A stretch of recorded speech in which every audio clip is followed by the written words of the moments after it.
Assalamu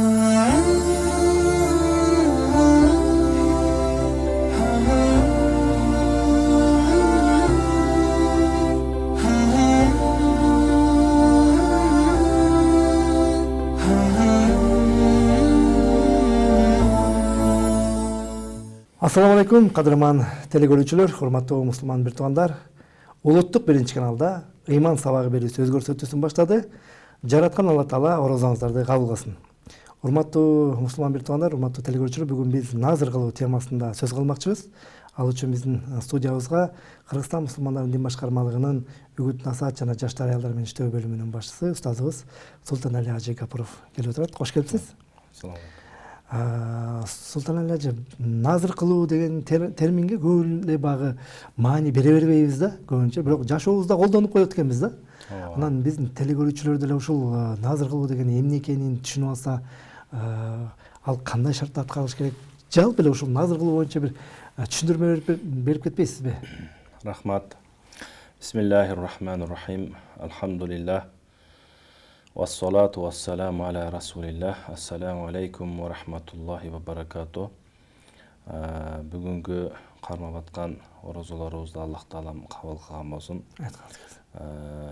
Урматтуу ажеке, сиз аябай коомдун арасында байкалбаган ушундай бир маселени көтөрүп атасыз. Назыр деген маселе.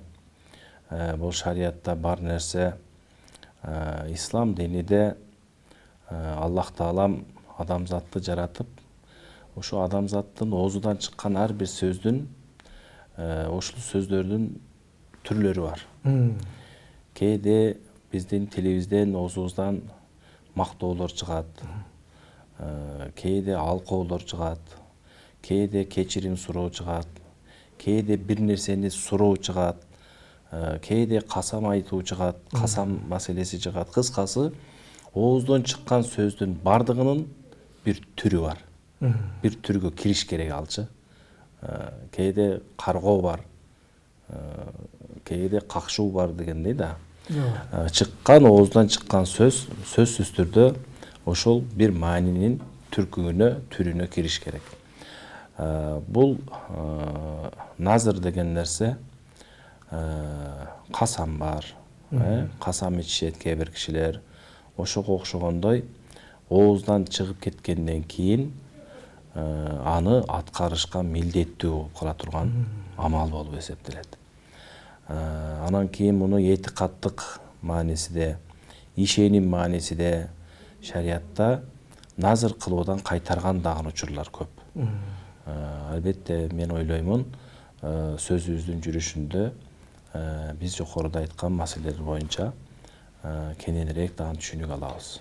Анан назыр кылган адам аны аткарбай койсо кандай бир жоопкерчилик илинип калат мойнуна? Эми сиз айткандай, назыр эми кандай болушу мүмкүн? Назыр деген Аллахтын атынан Аллахка ортого коюп, бир нерсени шарттап туруп, анан кийин ошол нерсеге экинчи нерсени аткарууну байлайт. Ошол нерсе назыр деп аталат.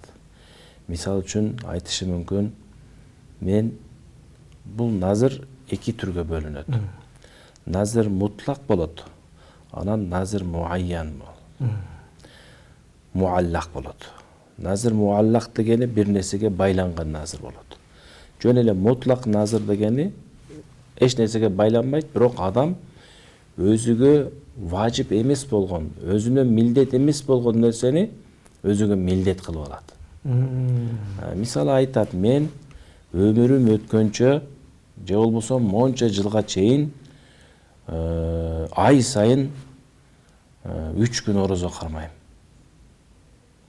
деп назыр кылат. Бул сөз берүү болуп эсептелет. Ушуну назыр дейт. Бул жөнөкөй эле, мутлак эле назыр болот. Кээ бир кишилер экинчи түрү, муаллак дегени, экинчи түрү мынтип айтат. Эгер менин мол ооруп аткан балам жакшы болуп кетсе, анда мен бир кочкор союп ыксан кылам дейт. Бул муаллак деп байлайт. ошол баланын жакшы болуп кетүүсүнө жанагы курбандыкка арнаган кочкорду байлайт. Бул муаллак назыр деп аталат. Эми жогоруда да айттым, кээ бир учурларда ушул нерселерди кайтаргандагы макрух болот деген маселелер бар. Себеби адамдын ишениминде ушул нерсени аткарганда гана ушул нерсе болот экен. Мен кой соёмун, кочкор соёмун дегенде гана балага Аллах шифа берет экен деген түшүнүк элде жашап калбасын үчүн ушул назырдан кайтаргандагы учурлар бар. Бирок деген менен биздин коомчулукта бул кыймыл аракет, бул иш аракет болуп аткандыгы көзгө көрүнүп жүрөт да. Ошон үчүн сиз бул маселени аябай жакшы көтөрүпсүз дагы, коомчулук түшүнүп калсын деген максатта бүгүн жакшы тема коюпсуз. Эми биз жогоруда айткандай ушул назырды айтып алып аткарбай койгон кишилердин маселеси кандай болот? Албетте бул назырга кафарат берилет. Бул назыр өзү эч нерсе шариаттык амал менен айтканда нафил да эмес эле, важип да эмес эле, милдет да эмес эле. Бирок адам өзүнүн айтуусу менен ошол нерсени важип кылып алды. Эми ошону аткарбай койсо, важипты аткарбаган болуп күнөөкөр болуп калат. Кафараты бар бунун. Ошо касамды айтып, касам ичип, касамды аткарбай койгондо кандай кафарат төлөнсө, назырда дагы ошондой кафарат төлөнөт. Карасаңыз, жок жерден адам өзүнө ошо тилди сактабагандан, тилди туура пайдаланбагандан адам жок жерден өзүнө ушундай милдеттерди жүктөп алат. Ал милдеттерди аткарбай койсо, Кудайдын астында күнөөкөр болуп калат. Ошон үчүн назырды аткарбай коюунун күнөөсү бул жанагы касамды аткарбай койгондо бир кул азат кылыш керек болот. Эгер кул азат кылганга мүмкүнчүлүгү жок болсо, 10 мискинге даам таттырыш керек болот. Эгер 10 мискинге даам таттырганга мүмкүнчүлүк жок болсо, анда 10 мискинге кийим кийгизиш керек болот. Сарпай деп коебуз. Аны да кыла албаса, анда 3 күн орозо кармаш керек болот. Эгер назырды дагы айтып алып, ошонун өдөсүнөн чыга албай калса, аткара албай калса, жогоруда айткан кафараттарды аткарышка туура келип калат. Ошон үчүн албетте назыр деп азыр эми биз мындай оозубузга эч баш боло албай, чыга албай, телевизорге чыга албай, ар нерселерди эле сүйлөп кое беребиз. Иним, сен үйлөнгөндө өзүм мынтип коем деп коебуз. Үйлөнгөндө кыл куйрукту мен көтөрүп берем, же болбосо башын мен алып барып берем деп коет го. Ушуга окшогон нерселер бул жөнөкөй сөз болбош керек. Ооздон чыккан сөз сөзсүз түрдө онун бир түргө байланыш керек. Ал айттыбы, эми ошол нерсе ал буга милдет болуп калды. Ошон үчүн аябай ойлонуп сүйлөш керек. Эгер ойлоно албаса, анча ашыкча сөз сүйлөй эле коюш керек. Багыл адамдардан эл ичинде көп эле угуп калабыз да. Мисалы, жакын туугандардан деле көп угуп калабыз да. Мисалы, ошол балам ушул окууга өтсө мен 5 маал намаз баштайм, эч каза кылбайм. Жоксо ушул балам ушул айыгып кетсе мен ушул малымды тиги садакага берем депчи. Ошолордун баары тең демек аткарылууга милдеттүү болуп калат экен да. Ооба, ушуну назыр дейт да. Ушуну назыр биз жокоруда 2 бөлүп карадык. Мутлак, анан муаллак деп. Мутлак болсо, бул өзүнүн эле ибадатыны, нафил болгон ибадатыны важипка айлантырып алуу болот. Муаллак болсо, сиз айткандай бир нерсени байлайт. Эгер ушундай болсо, мындай болот деп.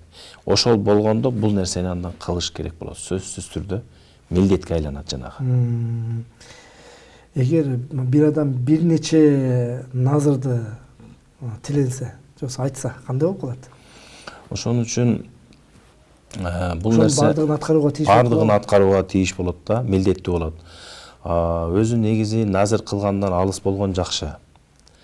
Бул экинчи жагынан алып караш керек да маселени. Мисалы айтат, ушул берет мисал катары, бирөөнүн баласы катуу ооруп атат, ушул балам ушул оорудан айыкса эле мен бир кочкор соем деп, жогоруда айткандай, бир кой соем.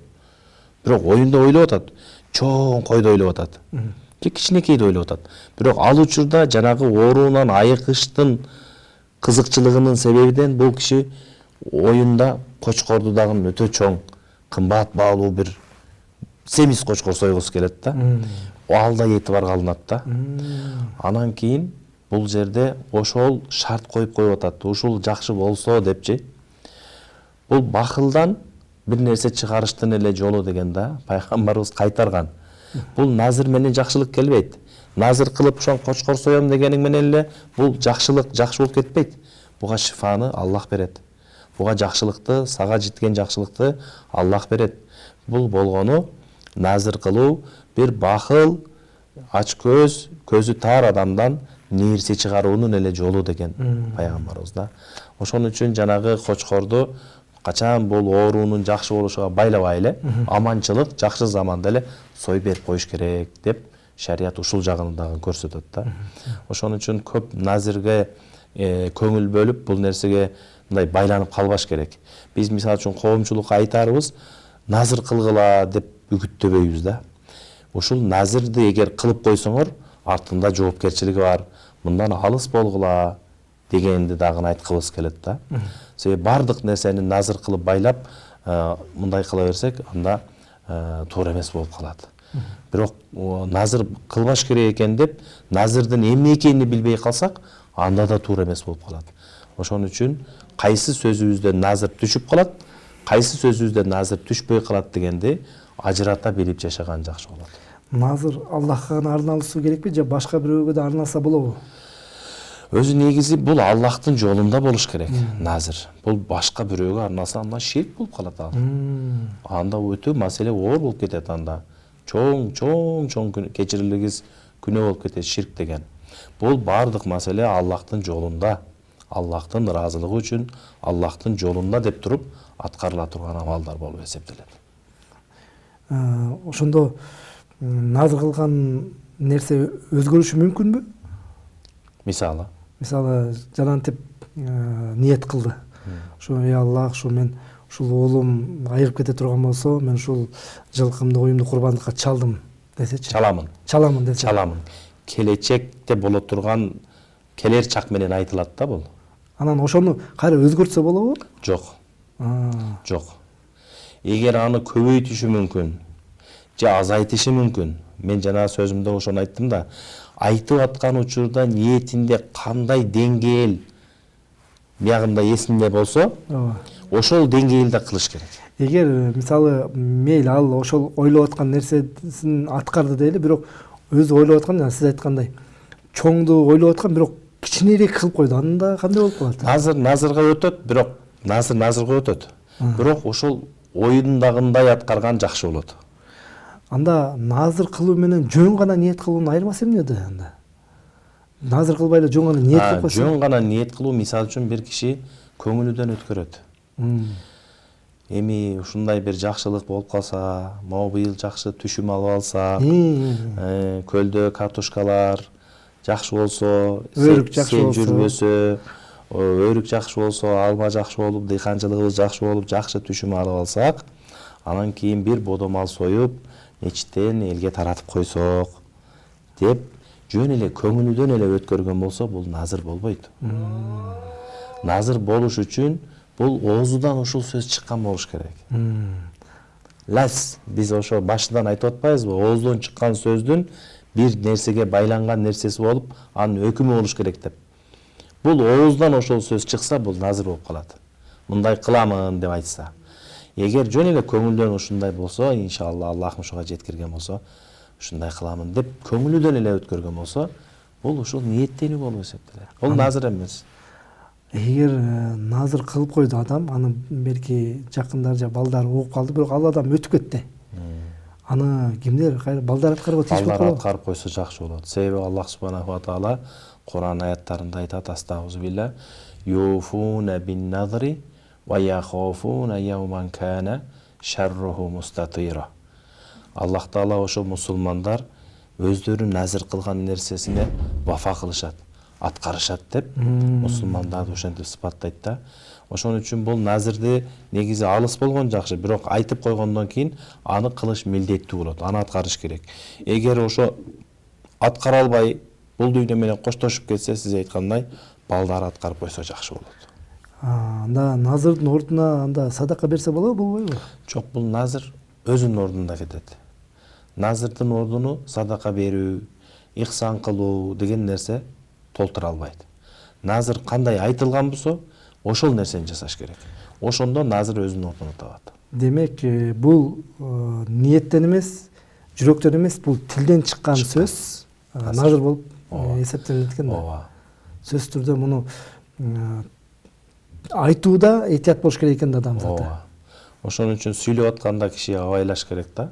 Эртеңки күнү ошонун өйдөсүдөн чыга аламбы, чыга албаймбы деген маселени ойлонуп сүйлөш керек. Анан назыр кылуунун максаты эмне жана аны кылуу башкаларга сунушталбы, сунушталбайбы? Жок, назыр кылуу бул эми жашоодо бар нерсе үчүн шариатта маселеси айтылат.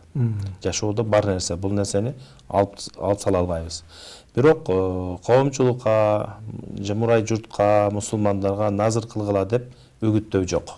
Назыр кылбаган жакшы. Себеби биздин башыбызга кандай гана күн түшпөсүн, түн түшпөсүн, кандай абалдар болбосун, жакшылык, жамандык баары Аллахтан келет. Анан качан бир нерсени биз бизге шарттап, анан кийин муну сактап калабыз деген ойдон алыс болуш керек. Аллах Таала кандай буйрган болсо, ошондой болот деген ишеним бизде бекем болуш керек. Эгер назыр кыла турган нерсе шариатка туура келбей калса эмне кылат? Аткарылбай калабы? Эгер шариатка туура келбеген маселе болсо, ал аткарылбайт. Күнөө нерсеге назыр кылып койгон болушу мүмкүн. Шариатка туура келбеген нерсеге назыр кылса, ал аткарылбай кала берет, ага күнөөкөр да болбойт. Анан эми биздин убактыбыз дагы соңуна келип атат. Деги эле ушул ыйык Рамазан айында биздин көрүүчүлөргө кандай бир насаат сөзүңүздү айтмак элеңиз? Рахмат, Алла разы болсун. Биринчиден ушу сиздерге терең ыраазычылык билдиребиз. Ушу куттуу Рамазан айларында ушундай жакшы передачалар менен жалпы Кыргызстандагы мусулмандарга жакшы маанай тартуулап, бир эле жолку эмес, ар дайым кызмат кылып келесиздер. Аллах разы болсун. Анан жалпы биздин Кыргызстандагы мусулман бир туугандарыбызга айтат элек, Аллах Таала орозолоруңуздарды кабыл кылсын. Албетте биздин темабызга байланыштуу бүгүн эркек бизби, аялыбызбы, карыбызбы, жашпызбы, оозубуздан чыккан сөздү туура баамдап, талдап, анан кийин чыгарсак, жана ошого жакшы көңүл бөлсөк деп айткым келет. Себеби бул ооздан ар кандай сөз чыгып кетет экен. Кээде туура эми эч бир ата эне балдарына жамандык каалабайт, бирок кээде балдарыбызды дагы аяга катуу жиркип каргап дагы апалар урушуп коет. Бирок жакшы көрүп турат, бирок ушу каргоо сөздөр менен урушуп коет. Ушул да жакшы эмес.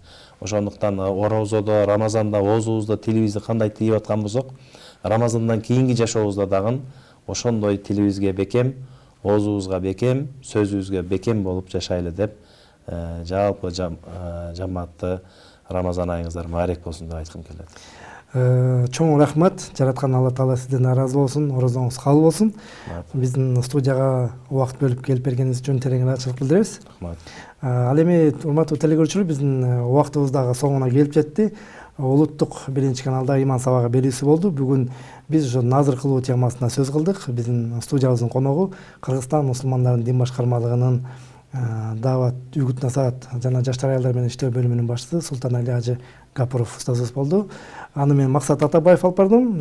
Кийинки эфирден көрүшкөнчө жараткан Алла Тааланын амандыгында болуңуздар.